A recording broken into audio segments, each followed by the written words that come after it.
আসসালামু আলাইকুম দর্শক।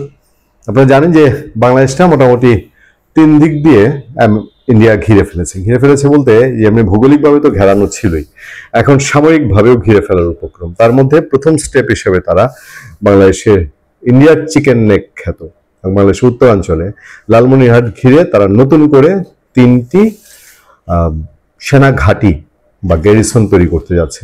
ছোটখাটো ক্যান্টনমেন্ট বলতে পারেন, আমরা তো ক্যান্টনমেন্ট হিসেবে চিনি, তারা ছোটখাটো না, মানে ক্যান্টনমেন্ট হিসেবে আমরা চিনি সেই ক্যান্টনমেন্টটাই ওই ইন্ডিয়ান পরিসরে আরো কিছু তিনটা ক্যান্টনমেন্ট। এবং আমরা গতকাল একটা আলোচনা অনুষ্ঠান আয়োজন করেছিলাম, আপনাদের মনে আছে, যে দিল্লি প্রেস ক্লাবের সভাপতি গৌতম লাহিড়ির।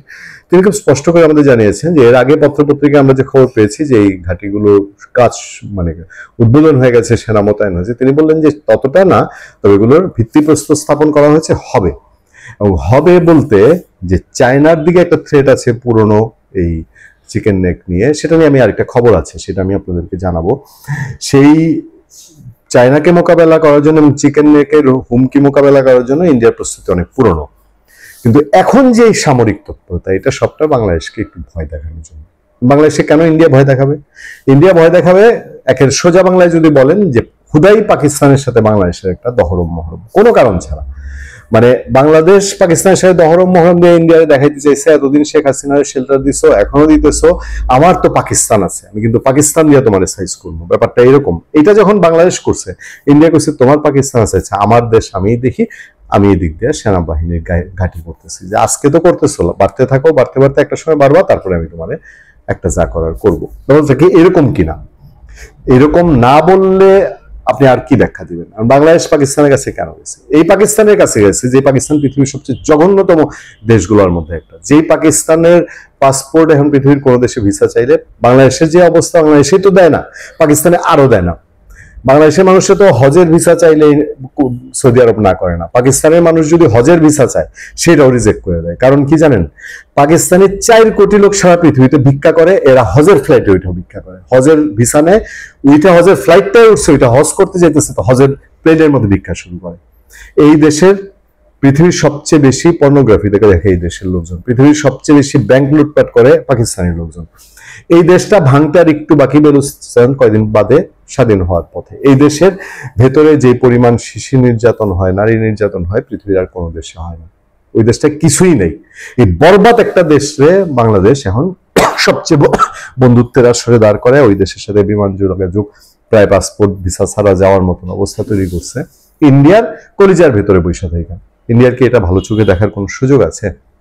সেরকম খোঁজ খবর পত্রপত্রিকা রাখে বলেই বারবার পত্রপত্রিকার নিউজগুলো আসে। আজকে আমাদের সামনে একটা নিউজ আছে, সেই নিউজে বিবিসি বলছিল যে চিকেন নেক ঘিরে ভারতের উচ্চ পর্যায়ের নিরাপত্তা বৈঠক। মূল নিউজটা বিবিসির না, মূল নিউজটা হচ্ছে নয়াদিগন্ত পত্রিকার, সেটা বিবিসি পিক করেছে।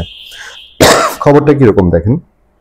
খবরে বলা হয়েছে ভারতের উত্তর পূর্বাঞ্চলে চিকেন নেক চায়না কেন্দ্রিক তার থ্রেট মেনি, আর চিকেন নেক দিয়ে বাংলাদেশে ভয় দেখায় ইন্ডিয়া। ব্যাপারটা হচ্ছে এখানে ভারতের উত্তর পূর্বাঞ্চলে কৌশলগতভাবে বেশ সংবেদনশীল শিলিগুড়ি করিডোর বা চিকেন নেক এলাকায়, তো কি আছে খবরে, যে ভারতের উত্তর পূর্বাঞ্চলে কৌশলগতভাবে বেশ সংবেদনশীল শিলিগুড়ি করিডোর বা চিকেন নেক এলাকায় নিরাপত্তা জোরদার করতে সম্প্রতি পশ্চিমবঙ্গের শিলিগুড়িতে একটি উচ্চ পর্যায়ে আন্তঃবাহিনী বৈঠক অনুষ্ঠিত হয়েছে। শিলিগুড়িতে এর আগে তাদের উচ্চ পর্যায়ের সেনাপ্রধানরা, ইভেন ভারতের সেনাপ্রধানের প্রতিনিধিও সেখানে গেছেন। স্টেট সাবসিডিয়ারি মাল্টি এজেন্সি সেন্টারের ব্যানারে বৈঠকটি অনুষ্ঠিত হয়, যেখানে ভারতের প্রায় সব গুরুত্বপূর্ণ নিরাপত্তা ও গোয়েন্দা সংস্থার শীর্ষ কর্মকর্তারা অংশ নেন। আলোচনায় মূল বিষয়বস্তু ছিল চিকেন নেক অঞ্চলের নিরাপত্তার চ্যালেঞ্জ, সীমান্ত নজরদারি, অবৈধ অনুপ্রবেশ, সন্ত্রাসী নেটওয়ার্ক পর্যবেক্ষণ এবং আন্তঃসংস্থাগত গোয়েন্দা তথ্য আদান প্রদান ব্যবস্থা আরো শক্তিশালী করা। আচ্ছা, বৈঠক শেষে কয়েকটি গুরুত্বপূর্ণ সিদ্ধান্ত বাস্তবায়নের উদ্যোগ নেওয়া হয়েছে, যার মধ্যে রয়েছে বাগডোগরা বিমানবন্দরের নিরাপত্তা বহুগুণ বাড়ানো, বাংলাদেশ, নেপাল, ভুটান সীমান্তে নজরদারি বৃদ্ধি। বাগডোগরা বিমানবন্দরের নিরাপত্তা বহুগুণ বাড়ানো, এটা বাংলাদেশের লালমনিরহাট বিমান ঘাঁটি বা বিমানবন্দরকে আরো শক্তিশালী করার সাথে সাথে কোনো বিকল্প উদ্যোগ কিনা ভারতের দিক থেকে, এটা নিশ্চয়ই একটা উল্লেখযোগ্য ইস্যু। চিকেন নেক সংগ্রামে বিমান ঘাঁটিতে রাফাল যুদ্ধ বিমান সহ আধুনিক বিমান প্রতিরক্ষা ও নজরদারি ব্যবস্থা প্রস্তুত রাখা হয়েছে।